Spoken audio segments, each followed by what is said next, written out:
Football कहते हैं, cricket कहते हैं, तब हॉकी हुआ करती थी।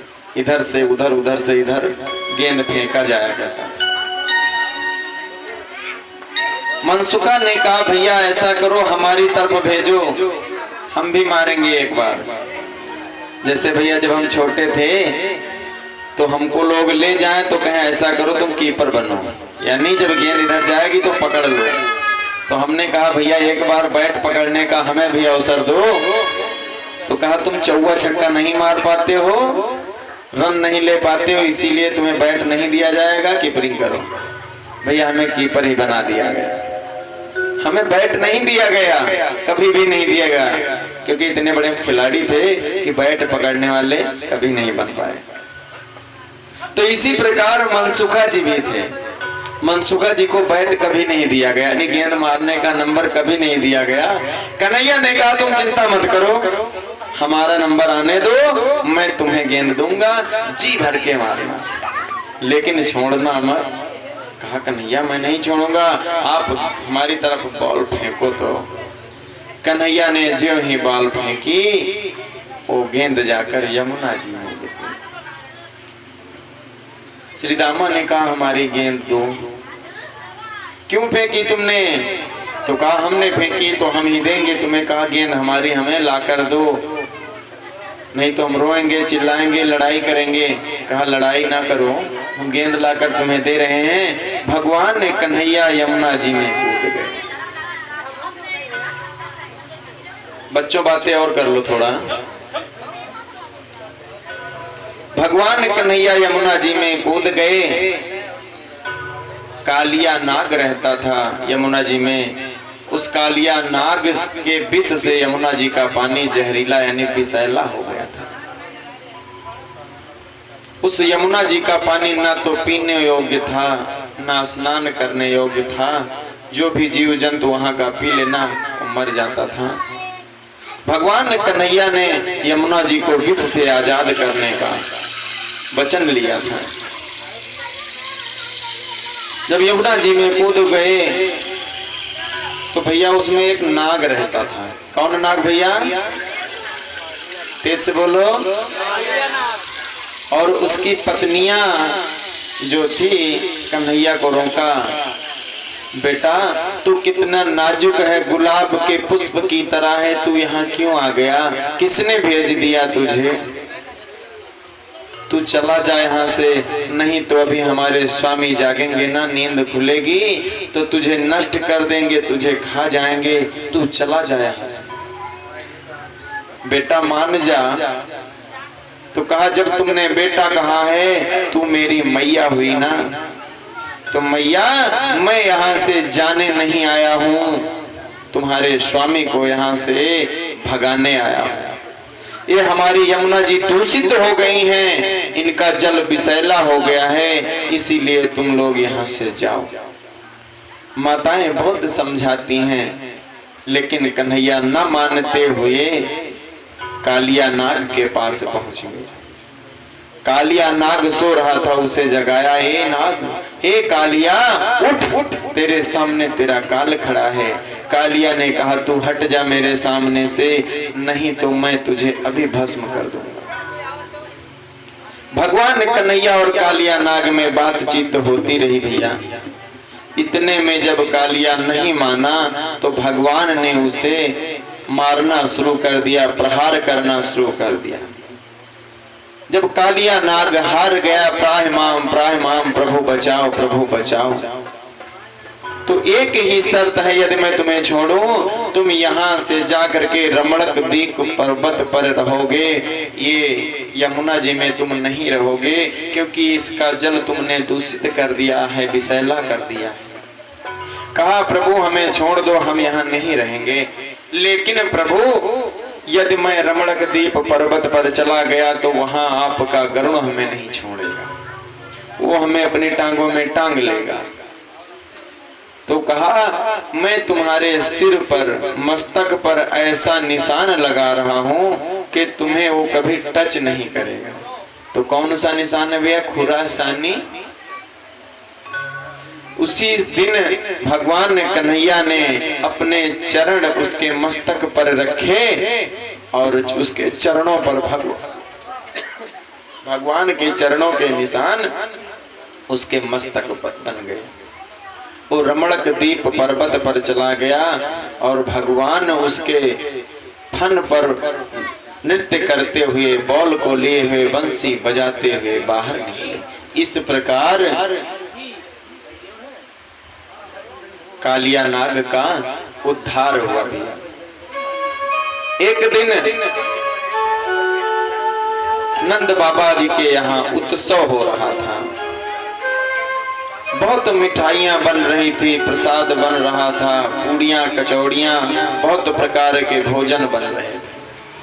भगवान कन्हैया ने कहा, बाबा आज कोई उत्सव है क्या? कहा हाँ, आज उत्सव ही है। अच्छा, कौन सा उत्सव है आज? आज ऐसा उत्सव है कि इंद्रदेव की आज पूजा होती है। वो जल वर्षा करते हैं ना, तो जब उनकी पूजा होती है साल में एक बार, एक वर्ष में एक बार, तभी तो जल बरसाते हैं, हमारे यहाँ अन्न की प्राप्ति करवाते हैं। यदि उनकी पूजा नहीं होगी तो अन्न नहीं होगा, अन्न नहीं होगा तो हम लोग खाएंगे क्या? कहा ऐसा तो नहीं है पिताश्री, यदि आपको पूजा ही करनी है ना तो गोवर्धन पर्वत की करो, क्योंकि वहां हमारी गैया जाती हैं, घास चरती हैं, और वहां से घास चर के आती हैं ना तो दूध देती हैं। वही दूध से आप लोगों की रोजी रोटी चलती है, हमारे पूरे गांव वालों की, हमारे पूरे गोकुलवास सबकी रोजी रोटी उसी से चलती है। तो जिससे रोजी रोटी सबकी चले ना, पूजा उसकी करनी चाहिए।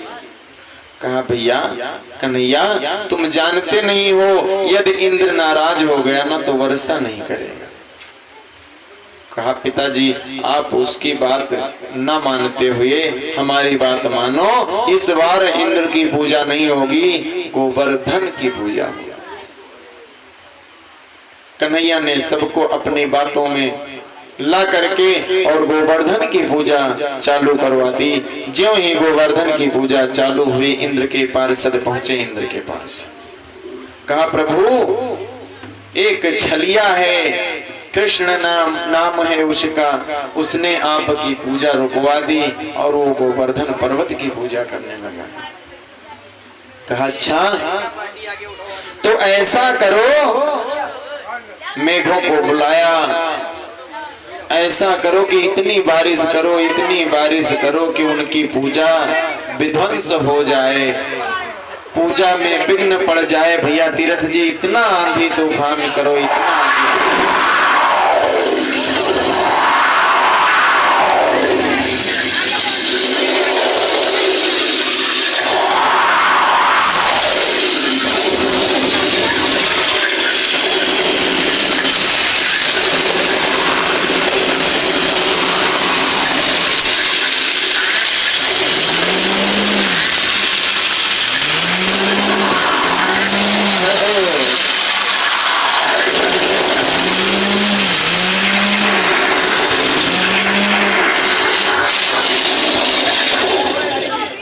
इतनी बारिश होने लगी, इतनी बारिश होने लगी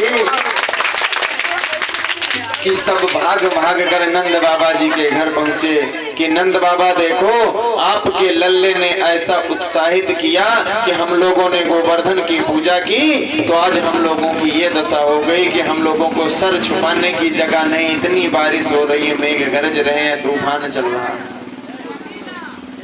कन्हैया ने कहा तुम लोगों को चिंता करने की कोई बात नहीं, हमारे साथ में चलो, जिस गोवर्धन की हमने पूजा की वही हमें बचाएगा।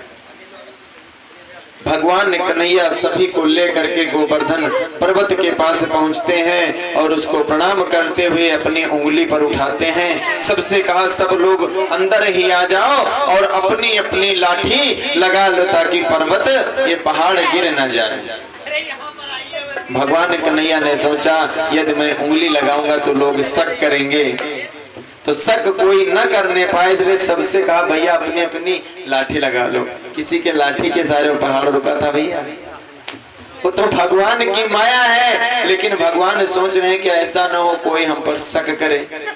तो इसीलिए सबसे कहा भैया कोई लाठी लगा लो, कोई हाथ से रोक लो, सब लोग बच जाएंगे। इंद्र हार मान के आ गया, कहा प्रभु प्राहिमाम प्राहिमाम, हमें माफ कर दो, हमसे बहुत बड़ी गलती हो गई और हम आपको समझ नहीं पाए। कहा नहीं समझ पाए, इसीलिए तो तुमने इतनी बड़ी गलती की है। चलो ठीक है, अब ही समझ गए तो अब ही समझ जाओ कि हमारे भक्तों को टाइम टाइम से पानी की वर्षा करते रहोगे।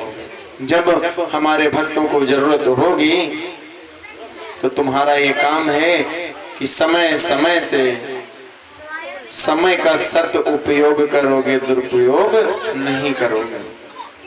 कहा प्रभु जैसी आपकी आज्ञा, लेकिन प्रभु हमें भी कुछ दे दो। कहा क्या चाहिए?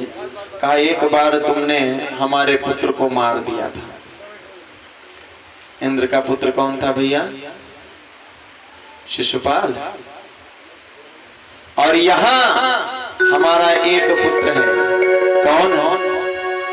जिसका नाम अर्जुन है। आने वाले समय में वो आपकी छत्र छाया में रहेगा। प्रभु इतनी कृपा बनाए रखना कि उसे अपने चरणों में रखना, अपना ही दास बनाना, ताकि उस पर कोई आंच ना आ सके। हमारे पुत्र की रक्षा करना आपका कर्म है प्रभु, धर्म है, आप हमें वचन दीजिए। भगवान कन्हैया ने कहा ठीक है, मैं सब कुछ अपने ऊपर सह लूंगा, लेकिन तुम्हारे पुत्र पर मैं कभी आंच नहीं आने दूंगा। तो इसीलिए भगवान कन्हैया ने अर्जुन की रक्षा की और कभी अर्जुन पर आंच नहीं आने दी। जब कभी आंच आने का नंबर आया तो भगवान ने अपने ऊपर उसे धारण कर लिया।